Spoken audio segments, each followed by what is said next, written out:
Hello à tous et bienvenue sur ce photopodcast Déclic Photographie.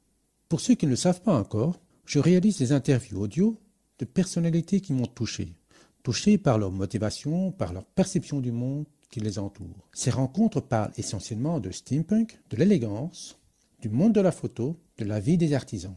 Je n'ai pas de routine de publication. J'essaye de publier sur mon blog déclic.photographie, photographie avec un Y, dès que j'ai du temps libre entre deux projets. Alors, quelques petits détails avant de lancer l'interview. D'abord, si ce n'est pas déjà fait, pensez à vous inscrire à la liste de contacts sur mon blog. Pourquoi vous inscrire ? Mes publications sont irrégulières. Votre inscription me permettra de vous notifier d'une nouvelle interview, d'une date d'une exposition photo, d'un vernissage, d'un event, d'une session photo groupe.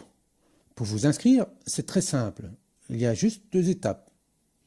L'inscription et la confirmation de votre email. Deuxièmement, je tiens à vous remercier pour votre soutien dans mes projets d'interview et exposition photo. Ça me touche vraiment beaucoup. Vraiment un tout grand merci. Ça m'aide énormément à progresser. Si vous désirez m'aider ou m'encourager pour mes projets personnels au niveau des interviews audio ou au niveau des photopodcasts ou autres, c'est très simple. Partagez autour de vous le blog, les interviews, les photopodcasts. Ça m'aiderait énormément. Alors maintenant, place à l'interview. L'interview avec Gustave Morbeius. J'espère que je le prononce correctement. C'est une interview improvisée lors d'un event au Luxembourg.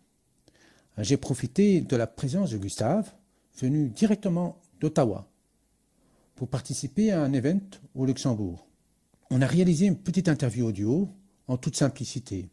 Le fond sonore est assez bruyant, c'est des trains, c'est de la foule, mais l'interview est assez audible. Merci par avance pour votre écoute. Alors, commençons. Bonjour. Bonjour à vous. Comment vas-tu ? Ah, mais je vais très bien, c'est merveilleux, cette convention. Pourrais-tu te présenter et nous dire un petit peu qu'est-ce que tu fais ici ? Alors, je suis le professeur Gustave Eronius Morbeius. Je suis patamétaphysicien et je suis ici en mission, n'est-ce pas, pour créer des liens avec ce secteur de l'Empire mégagalactique. Et alors, c'est une mission diplomatique. Alors, tu es arrivé quand ? Tu es arrivé vendredi ? Je suis arrivé à travers un tube transdimensionnel mercredi matin.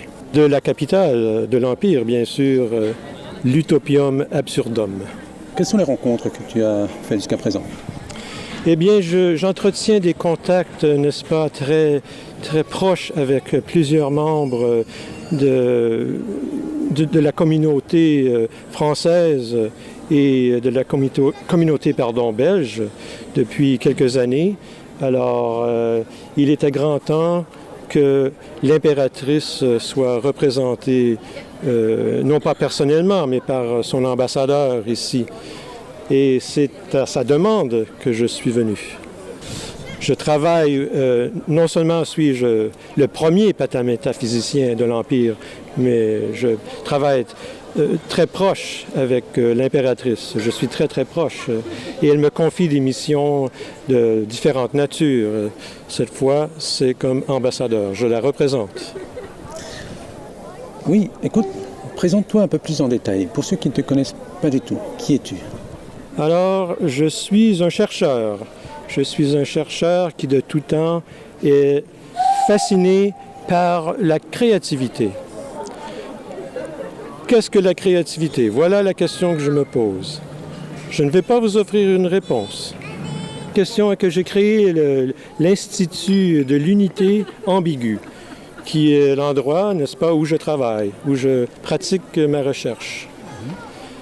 Et voilà, ce qui me préoccupe, c'est vraiment de découvrir la nature, mais la plus profonde nature de la créativité. Mais qu'est-ce que c'est ?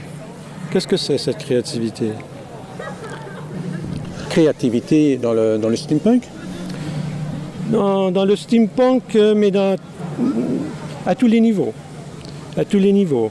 Mais surtout dans sa manifestation à travers le médium humain.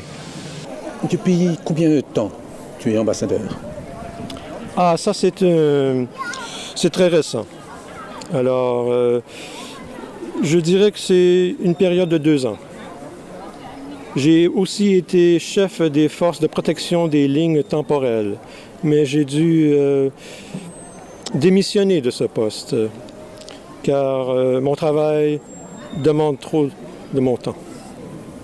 C'est-à-dire que jusqu'à présent, mon travail s'est limité à créer des ponts, n'est-ce pas, des liens entre certaines communautés locales.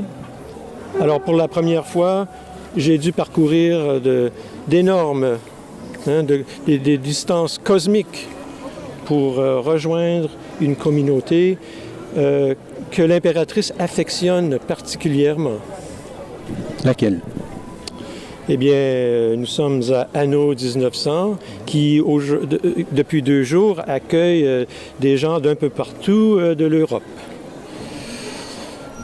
Et donc, c'est ta première visite ici? C'est ma seconde visite sur ce territoire, mais c'est la première à ce magnifique événement. La première, c'était où? Ma première visite, c'était Paris. OK. Et à Paris, tu as rencontré des steampunk, des vaporistes? Lors de ma première visite, non, malheureusement, on m'a fait quelques demandes, mais le temps m'a empêché de pouvoir prendre contact avec cette communauté.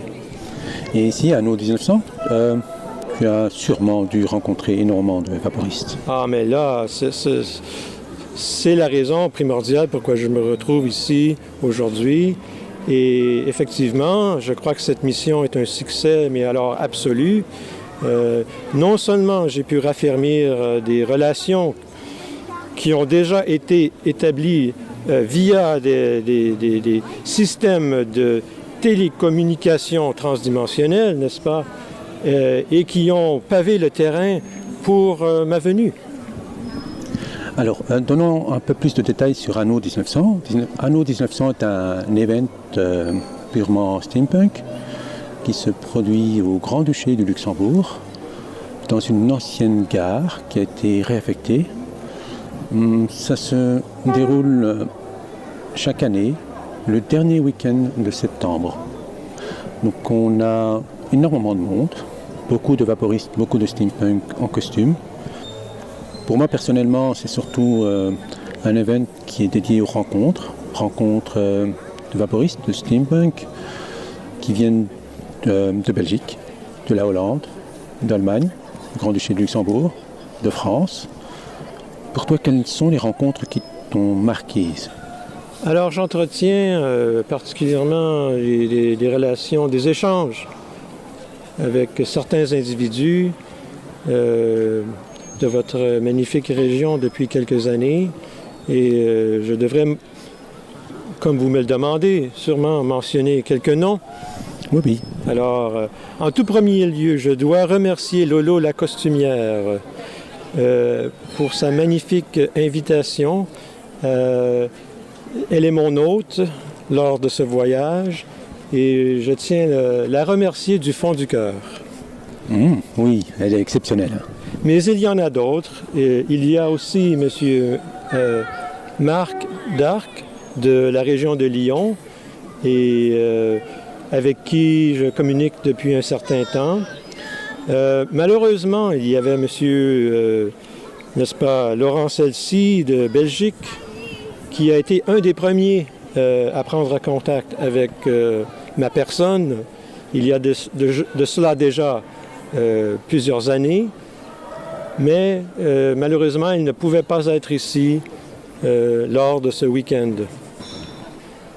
Alors, ce sont là les 3 personnalités principales qui sont la raison de ce voyage. Tu as, dans le passé, participé à d'autres événements steampunk.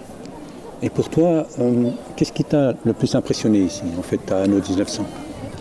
Alors, ce qui m'a le plus impressionné, c'est l'envergure, non seulement de l'organisation. Je veux dire par là la taille, la présence et la participation.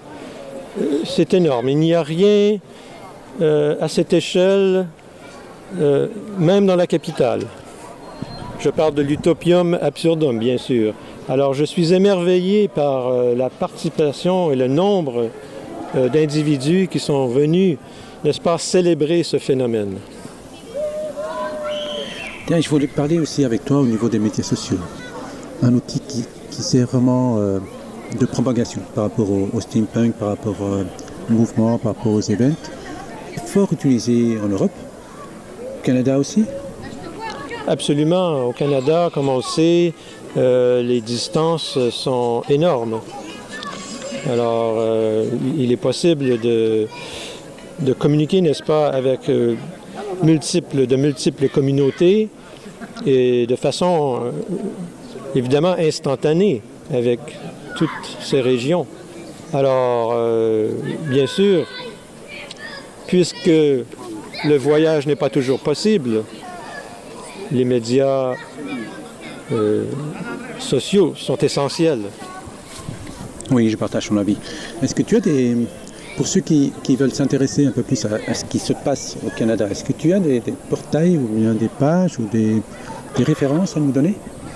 Alors, je suggérerais à ceux qui s'intéressent à joindre les gens du Canada, de faire des recherches au niveau des municipalités, surtout s'ils ont déjà des contacts là-bas. Les regroupements se font généralement sous le nom de la municipalité comme telle. Alors moi, je suis dans la capitale. Évidemment, on parlait de l'Utopium Absurdum tout à l'heure. Eh bien, il s'agit d'Ottawa, la capitale du Canada. Alors, moi, je suis membre d'un regroupement d'environ 2000 membres, qui est toujours en expansion, d'ailleurs. Alors, mais c'est très facile à trouver. On fait une recherche sur Steampunk Ottawa et voilà, le lien apparaît. Oui, magnifique. Mais en Europe aussi, on procède plus ou moins de la même façon, on va dire comme ça. Il y a aussi les luxembourgeois, il y a Belgium aussi, Steampunk Belgium, il y a French Steampunk, il y a aussi des groupes aux Pays-Bas. Moi, ce que j'apprécie surtout ici à Anno 1900, c'est la forte présence des artisans. Il y a énormément de variétés au niveau des compétences, au niveau des performeurs. Ils viennent de plusieurs régions différentes, quasi de tout le Benelux, la Hollande, l'Allemagne et autres.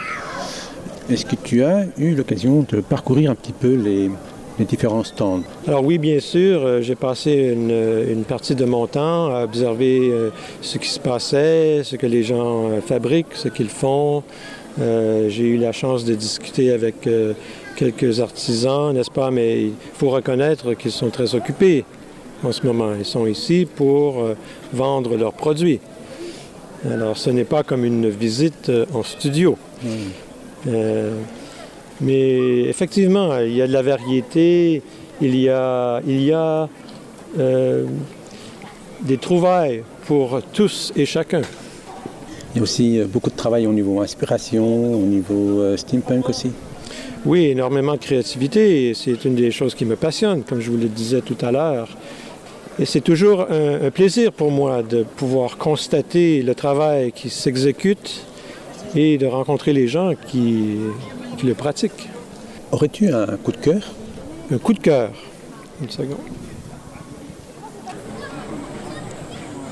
Alors, il s'agit là d'un concept original de l'elfe mécanique qui, bien sûr, dans la localité est très, très bien connu. C'est une artiste qui a son stand ici. Voilà. Magnifique.